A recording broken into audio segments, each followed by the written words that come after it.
Hi Boss Babes of South Africa, it's Kovadi again. So as you know, today is Freedom Day, marking 31 years of democracy in South Africa. So 31 years ago, many of us took to the polls for the very first time to cast our democratic vote and be able to have an equal chance in South Africa. Now, I know that we have made great strides in terms of diversity, equity, inclusion, maybe less so in terms of belonging. But I also believe that from my own lived experiences that there's still quite a long way to go. During my career, I have unfortunately experienced the impact of systemic racism as well as various forms of microaggressions. Whether these were intentional or not, who's to say? But the long and short answer is that we deserve to be able to empower ourselves. And to everyone who is watching this, I really hope that this message strikes a chord in terms of just understanding in a diverse and an equitable and an inclusive world what that means. Because often sometimes comments are made, with good intention, but it may not be received with the best intention. So I think, there's still a lot of work to be done in the South African context. I can only speak based on my own lived experiences and that of my mentors. So I think it's very important for us we always talk about doing the work, right? We talk about having classes and master classes and trying to establish what is needed in terms of how do we change the narrative, how do we break barriers, especially for women of color. I'll give you an example for those who want to use this as a learning experience. There's this trope, and the trope is called the angry black woman stereotype.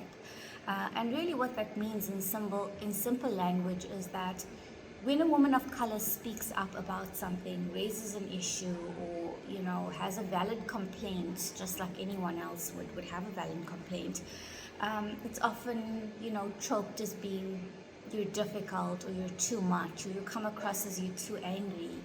And another thing that I've also seen is the concept of tone policing, which I thought had evolved, but clearly not. And really, tone policing is about trying to manage one's tone, trying to manage the way you speak, the words you use, and trying to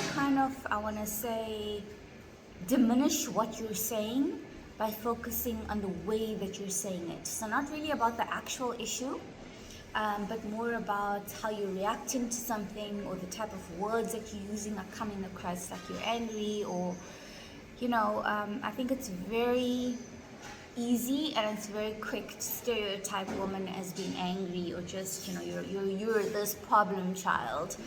Unfortunately, in my career, I've experienced it all. I've been working now for close to 18 years, and I can say that a lot of what I'm speaking about now is based on my lived experience. I can't really speak on behalf of anyone else, but I can certainly speak of my own experiences and the way it shaped my own mind, and the way it's also helped me to empower others and to be able to mentor others, especially young females entering the corporate space, to be able to help them to adjust to certain types of cultures. I think there's a lot of work that needs to be done in the diversity space, and I say this again based on my own experiences. We have evolved 31 years into democracy. There's still a lot of challenges in South Africa. I think possibly one of the biggest challenges is just, the unemployment rate. And I can also speak to that from my own personal experiences, having, not had a job for 6 full months, and the kind of toll that's taken on my mental health. But also to just give you hope, to say that, there is a light at the end of the tunnel for those that are watching this, for those of you that are job hunting and feeling like nothing is coming right. Just hold on to that hope. Don't give up just yet. It took me 6 months to find a job. So if anything, that's not a benchmark, but all I'm saying is that the market out there is difficult. And I think the fact that the market is difficult also leads to some of the issues that we face when we enter a particular workplace. Um, because it's almost seen as someone has done you a favor as opposed to you being chosen for a particular role on your skill, your knowledge, on merit. Um, and I think that the economy is very closely linked to some of the behaviors, the unpleasant behaviors that we see, and we still see, unfortunately, in corporate SA. It is a mission for me in 2025 and beyond to share more of my lived experiences in the hope that it can inspire others, that it can empower others, and to also know that if you're going through something really tough, really difficult, for example, corporate bullying, harassment, sexual harassment, these are unfortunately very real, unpleasant things that are happening, right? And they're happening to many people around me, and it's something that I can also speak to in terms of my lived experience.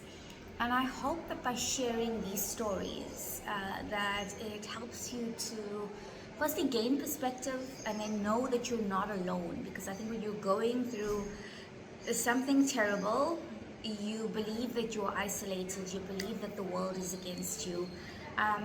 And therefore it's important to have strong a circle, your inner circle of people there to support you. And luckily, when I went through what I did, my circle was very aware of exactly what was happening day by day, blow by blow. And I really hope that, my wish in 2025 is that more women come out and talk up about their lived experiences, talk up about behaviors that, are totally unacceptable, and yet it just gets pushed under the carpet and everyone moves on with their life. It is really not okay. It is really not okay to experience any kind of bullying, any kind of corporate GBV as it's known. I didn't know that it had a name, but corporate GBV is where you have male, often leaders, who exert their power towards females in the workspace in an inappropriate way, I think is the kindest way to put that. In a very inappropriate way, in a way that is aimed at threat, at bullying, at making you feel less than, belittling you, belittling your skills, your intelligence, the list goes on. So in 2025, my mission as the founder of Boss Babes of South Africa and a thought leader as a chartered accountant and a risk specialist is to be able to shine a light on some of the atrocities that still prevail in 2025. And I think this closely links to the fact that a lot of it is also just, linked, unfortunately, to systemic racism. And systemic racism is not one person that is doing something in an organization. It is literally the entire system that is not used to someone, especially a woman of color, standing up and speaking out about something, or putting your hand up and saying, that is not integrity, that is not ethics. Asking someone to do something that isn't ethical and you refuse, then you're suddenly a problem child, and you become incompatible with a particular organization. The list goes on. I think we're going to get a lot of stories coming through. I think we're going to get a lot of women coming through to share their stories. And my wish is someday to be able to share my story fully, to share my story authentically. As you know, I live by the power of living authentically. But in this case, I just need to give it a little bit of time.